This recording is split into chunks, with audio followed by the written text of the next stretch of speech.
তোমার তেজ একটু কমায়া দেই বলে দিছে জিন্দান খানায় নিয়ে বন্দি করো, খানা দানা বন্ধ, একটা দানা খাইতেও দিবা না আর এক ফোঁটা পানিও পান করতে দিবা না। ডাক্তারকে বলে রাখছে নারী পরীক্ষা করতে থাকবি, যখন দেখবি যে একেবারে শেষ মুহূর্ত, এখন খাবার দাবার না দিলে আর বাঁচবে না, ওই সময় নিয়ে খাবার দিবি। খাবারটা কি দিবি সেটাও ঠিক করে দিছে, বলছে যে মুসলমানদের ধর্মে যে জিনিস হারাম সেটা দিবি, শুয়োরের গোশত আর মদ মিশানো পানি। আল্লাহকে বললাম যে আল্লাহ তুমি পরীক্ষা করতেছো তোমার বান্দা, যে তোমার বান্দা তোমাকে, তোমার দ্বীনকে, তোমার রাসূলকে, তোমার রাসূলের আদর্শকে কতটা ভালোবাসে, তুমি এটা পরীক্ষা করতেছো। আর এই পরীক্ষা করার জন্য জীবন দিছো মাত্র কয়টা? একটা মাত্র জীবন দিছো। আর ওই একটা জীবন দিয়ে আল্লাহ তোমাকে কিভাবে দেখাবো যে আমি তোমাকে আর তোমার দ্বীনকে কতটা ভালোবাসি?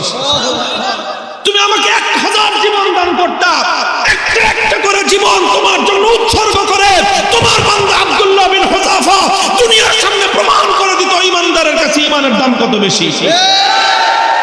উলামায়ে কেরাম, আহলে হক, হকের ঝান্ডাবাহীরা যদি হকের উপর অটল আর মজবুত থাকে, আল্লাহর পক্ষ থেকে সাহায্য আসে, প্রতিপক্ষ মাথা নত করতে বাধ্য হয়।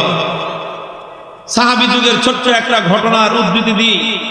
হযরত আব্দুল্লাহ ইবনে হুযাফা রাদিয়াল্লাহু তাআলা আনহু, আল্লাহর নবীর একজন সাহাবী, তিনি এক যুদ্ধে নেতৃত্ব দিচ্ছিলেন একটা ছোট বাহিনী। ঘটনাচক্রে রোম সম্রাট সে ওই বাহিনীটাকে গ্রেফতার করে ফেলল।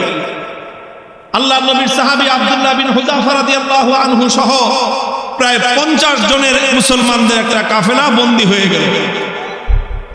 এখন রোম সম্রাটের ইচ্ছা হলো মুসলমানের ঈমান পরীক্ষা করবে আর যে কোনো মূল্যে মুসলমানকে ইসলাম থেকে দূরে সরাবে। এই জন্য প্রথমে আব্দুল্লাহ বিন হুযাফাকে ডেকে নিয়ে অফার দিল, অফার লোভ দেখাইলো, বলল তুমি ইসলাম গ্রহণ করো, বিশাল অপ্রতিরোধ্য বিশাল সাম্রাজ্য, পৃথিবীর সুপার পাওয়ার রোম সাম্রাজ্যে তোমাকে বিশাল বড় ক্ষমতাবান পদ দিয়ে দিব, মন্ত্রিত্ব দিয়ে দিব, আর আর তোমাকে আমার মেয়ে বিয়ে দিয়ে দিব। পরবর্তীতে তুমি রাজবংশের নিয়ম অনুযায়ী দেখা যাবে তুমি সম্রাট হয়ে যেতে পারো, বিশাল এলাকার দায়িত্ব তোমাকে এখনই দিয়ে দিব, কিন্তু শর্ত হলো তোমাকে তোমার ধর্ম এবং আদর্শ ছাড়তে হবে। এই কথা যখন বলেছে, আব্দুল্লাহ ইবনে হুযাফা রাদিয়াল্লাহু আনহু রাগে ক্ষোভে অগ্নিশর্মা হয়ে, কোন কোন বর্ণনার মধ্যে এসেছে রোম সম্রাটের দরবারে দাঁড়িয়ে রোমান সম্রাটকে তিনি লক্ষ্য করে বলেছেন, ইয়া কালবার রোম, হে রোমের কুকুর। রোমের সম্রাট যখন তাকে ধর্ম ত্যাগের, ইসলাম ত্যাগের পরামর্শ দিয়েছে, তখন তিনি রোম সম্রাটের রাজ দরবারে দাঁড়িয়ে সম্রাট বলে নয়, রোমের কুকুর বলে সম্বোধন করে বলেছেন, মুসলমানের ঈমান এত কম দামি জিনিস না। সম্রাট মনে করলো শরীরে এখনো তেজ বেশি, তো এই জন্য এত গরম গরম কথা, এত গরম গরম কথা, তোমার তেজ একটু কমায়া দেই বলে দিছে জিন্দান খানায় নিয়ে বন্দি করো, খানা দানা বন্ধ, একটা দানা খাইতেও দিবা না আর এক ফোঁটা পানিও পান করতে দিবা না। ডাক্তারকে বলে রাখছে নারী পরীক্ষা করতে থাকবি, যখন দেখবি যে একেবারে শেষ মুহূর্ত, এখন খাবার দাবার না দিলে আর বাঁচবে না, ওই সময় নিয়ে খাবার দিবি। খাবারটা কি দিবি সেটাও ঠিক করে দিছে, বলছে যে মুসলমানদের ধর্মে যে জিনিস হারাম সেটা দিবি, শুয়োরের গোশত আর মদ মিশানো পানি। ঠিক তাই হয়েছে।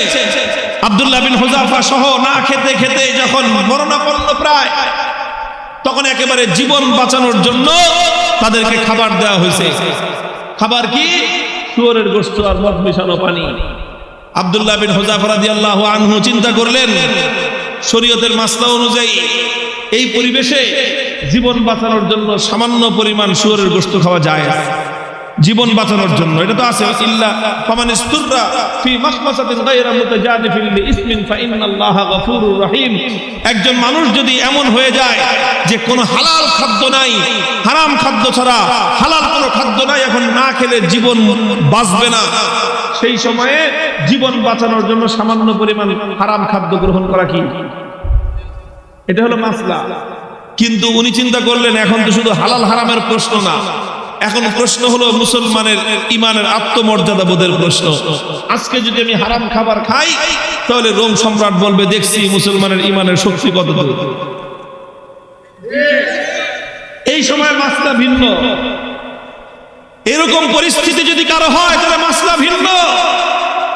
খাবার খাওয়া হালাল জীবন বাঁচানোর জন্য, এটা যেরকম মাসলা, আর কেউ যদি হারাম খাবার না খেয়ে মৃত্যুকে আলিঙ্গন করে নেয় তাহলে সেই মৃত্যু হলো আফজালুস শাহাদা, সর্বশ্রেষ্ঠ শহীদ মরণ।